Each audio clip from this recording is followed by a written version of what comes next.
شروع اللہ کا نام لے کر جو بڑا مہربان نہایت رحم والا ہے۔ اے پیغمبر صلی اللہ علیہ وآلہ وسلم، مسلمانوں سے کہہ دو کہ جب اپنی بیویوں کو طلاق دینے لگو تو ان کی عدت کو پیش نظر رکھ کر طلاق دو اور عدت کا شمار رکھو، اور اللہ سے جو تمہارا پروردگار ہے ڈرو۔ نہ تو تم ہی ان کو ایام عدت میں ان کے گھروں سے نکالو اور نہ وہ خود ہی نکلیں، ہاں اگر وہ کھلی بے حیائی کریں تو اور بات ہے، اور یہ اللہ کی حدیں ہیں، اور جو اللہ کی حدوں سے تجاوز کرے گا وہ اپنے آپ پر ظلم کرے گا۔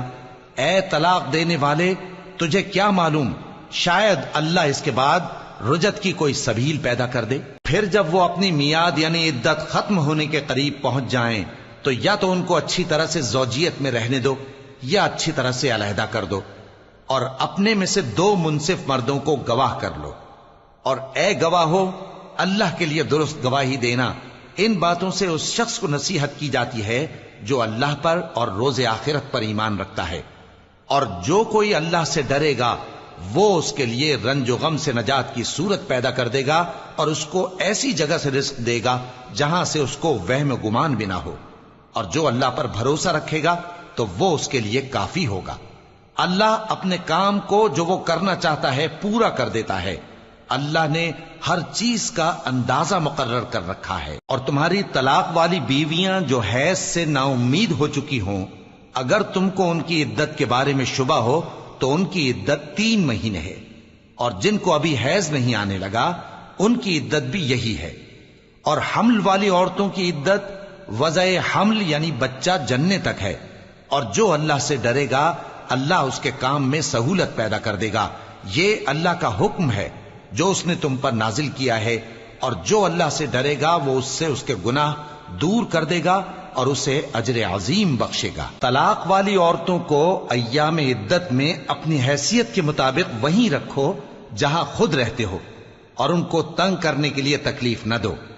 اور اگر وہ حمل سے ہوں تو بچہ پیدا ہونے تک ان کا خرچ دیتے رہو۔ پھر اگر وہ بچے کو تمہارے کہنے سے دودھ پلائیں تو ان کو ان کی اجرت دے دو، اور بچے کے بارے میں پسندیدہ طریق سے موافقت رکھو، اور اگر باہم ضد اور نا اتفاقی کرو گے تو بچے کو اس کے باپ کے کہنے سے کوئی اور عورت دودھ پلائے گی۔ صاحب وسعت کو اپنی وسعت کے مطابق خرچ کرنا چاہیے، اور جس کے رزق میں تنگی ہو جتنا اللہ نے اس کو دیا ہے وہ اس کے موافق خرچ کرے۔ اللہ کسی کو زیر بار نہیں کرتا مگر اسی کے لحاظ سے جتنا اس کو دیا ہے،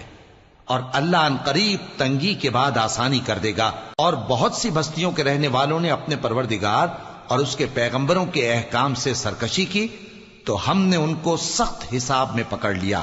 اور ان پر ایسا عذاب نازل کیا جو نہ دیکھا تھا نہ سنا، سو انہوں نے اپنے کاموں کی سزا کا مزہ چکھ لیا، اور ان کا انجام نقصان ہی تو تھا۔ اللہ نے ان کے لیے سخت عذاب تیار کر رکھا ہے۔ تو اے عقل والو جو ایمان لائے ہو، اللہ سے ڈرو۔ اللہ نے تمہارے پاس نصیحت بھیج دی ہے، یعنی ایسے پیغمبر جو تمہارے سامنے اللہ کی واضح آیتیں پڑھتے ہیں، تاکہ جو لوگ ایمان لائے اور عمل نیک کرتے رہے ہیں ان کو اندھیروں سے نکال کر روشنی میں لے آئیں، اور جو اللہ پر ایمان لائے گا اور عمل نیک کرے گا وہ ان کو جنتوں میں داخل کرے گا جن کے نیچے نہریں بہ رہی ہیں، وہ ہمیشہ ہمیشہ ان میں رہیں گے۔ اللہ نے ان کے لیے کیا خوب رزق رکھا ہے۔ اللہ ہی تو ہے جس نے 7 آسمان پیدا کیے اور ویسی ہی زمینیں بھی، ان میں اللہ کا حکم اترتا رہتا ہے تاکہ تم لوگ جان لو کہ اللہ ہر چیز پر قادر ہے، اور یہ کہ اللہ اپنے علم سے ہر چیز کا احاطہ کیے ہوئے